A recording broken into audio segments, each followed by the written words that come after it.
Air India की flight AI 171 के मलबे से कॉकपिट 120 सेकंड का राज ब्लैक बॉक्स में छिपी है। मौत की मिस्ट्री, CVR और FDR से खुली सारी परतें, वॉइस रिकॉर्डर CVR और फ्लाइट डेटा रिकॉर्डर FDR बरामद होने के बाद जांचकर्ता अब यह पता लगाने की कोशिश कर रहे हैं कि 12 जून को अहमदाबाद एयरपोर्ट के पास दुर्घटना से पहले आखिरी पलों में असल में क्या गलत हुआ था। इन दोनों डिवाइस को मिलाकर आमतौर पर ब्लैक बॉक्स कहा जाता है। हर हवाई हादसे की जांच में इनका सबसे अहम रोल होता है। आइए समझते हैं कि ये दोनों डिवाइस क्या करते हैं, एक दूसरे से कैसे अलग हैं और क्यों ये अहमदाबाद की दुर्घटना की जांच में निर्णायक साबित हो सकते हैं। ब्लैक बॉक्स के ये दोनों हिस्से अलग अलग तरह की जानकारियां रिकॉर्ड करते हैं। कॉकपिट वॉइस रिकॉर्डर यानी CVR पायलटों की आपसी बातचीत, एयर ट्रैफिक कंट्रोल से संपर्क, कॉकपिट में बजने वाले अलार्म, इंजन की आवाजें, स्विच दबाने की बीप जैसी तमाम ऑडियो एक्टिविटी को रिकॉर्ड करता है।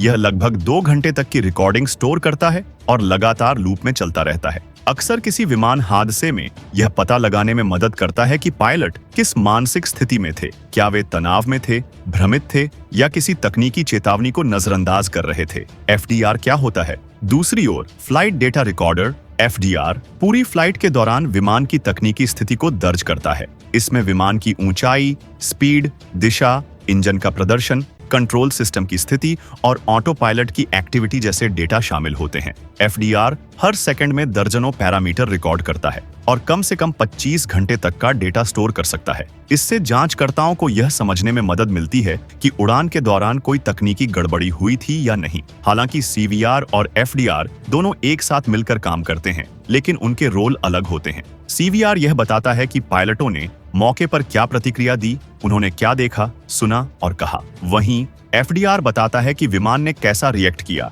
किस सिस्टम में क्या बदलाव हुआ और कौन से सिस्टम एक्टिव थे। दोनों डिवाइस के डेटा का एक साथ विश्लेषण कर ही यह पूरी तस्वीर सामने आती है कि किसी दुर्घटना के पीछे मानवीय चूक थी, तकनीकी खराबी थी या कोई बाहरी कारण। अहमदाबाद क्रैश के मामले में प्रेस इंफॉर्मेशन ब्यूरो और प्रधानमंत्री कार्यालय ने पुष्टि की है कि दोनों रिकॉर्डर मिल चुके हैं और विशेषज्ञों की टीम इनका विश्लेषण कर रही है। यह पता लगाने की कोशिश की जा रही है कि कहीं विमान में कोई तकनीकी खराबी तो नहीं आई थी, पायलटों ने इमरजेंसी कॉल की थी या कोई बाहरी वजह जैसे बर्ड स्ट्राइक या इंजन फेल्योर इस दुर्घटना की वजह बनी। ब्लैक बॉक्स के विश्लेषण में कितना वक्त लगेगा? ब्लैक बॉक्स का विश्लेषण कितना वक्त लेगा, यह इस बात पर निर्भर करता है कि रिकॉर्डर की हालत कैसी है और डेटा कितना जटिल है। अगर डिवाइस सुरक्षित हैं और डेटा जल्दी मिल गया तो कुछ दिनों में शुरुआती रिपोर्ट आ सकती है, लेकिन पूरी जांच में हफ्तों या महीनों का समय लग सकता है। अंतर्राष्ट्रीय नियमों के तहत किसी भी एयरक्राफ्ट हादसे के 30 दिन के भीतर एक शुरुआती रिपोर्ट जारी की जाती है और विस्तृत तकनीकी रिपोर्ट बाद में आती है।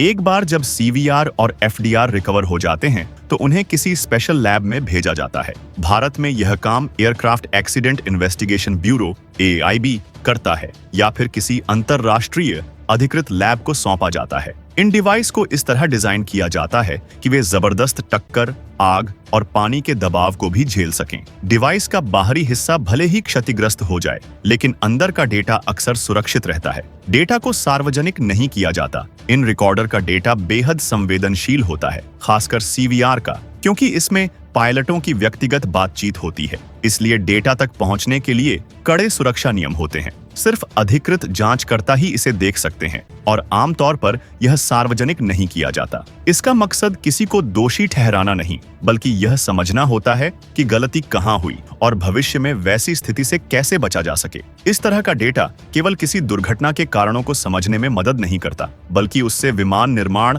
पायलट ट्रेनिंग और आपातकालीन रिस्पॉन्स में सुधार भी होता है। इस समय जब अहमदाबाद क्रैश को लेकर तरह तरह के कयास लगाए जा रहे हैं, असल और पक्के जवाब सिर्फ इन रिकॉर्डर से ही मिल सकते हैं। CVR ने सुलझाई कई गुत्थी भारत में पहले भी कई हादसों की गुत्थी ब्लैक बॉक्स के जरिए सुलझी है। 2010 में मंगलोर एयर इंडिया एक्सप्रेस हादसे की जांच में CVR से पता चला कि पायलट नींद से उठने के बाद भ्रमित था और उसने स्वचालित चेतावनियों को अनदेखा किया। वहीं FDR ने दिखाया कि विमान रनवे के तय हिस्से से काफी आगे लैंड हुआ, जिससे रुकने की जगह नहीं बची और विमान दुर्घटनाग्रस्त हो गया। इसी तरह 2020 के कोझिकोड हादसे में भी ब्लैक बॉक्स ने यह साफ किया कि विमान ने खराब मौसम में लैंडिंग की कोशिश की और तय जोन से काफी आगे उतर गया। इसके बाद DGCA और AIB ने पायलट ट्रेनिंग को लेकर बदलाव किए और खराब मौसम में लैंडिंग से जुड़े नए नियम बनाए। अब अहमदाबाद हादसे की जांच भी इसी दिशा में आगे बढ़ रही है। ब्लैक बॉक्स का डेटा यह तय करेगा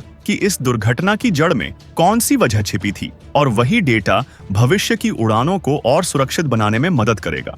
Subscribe now and press the bell icon. Never miss an update.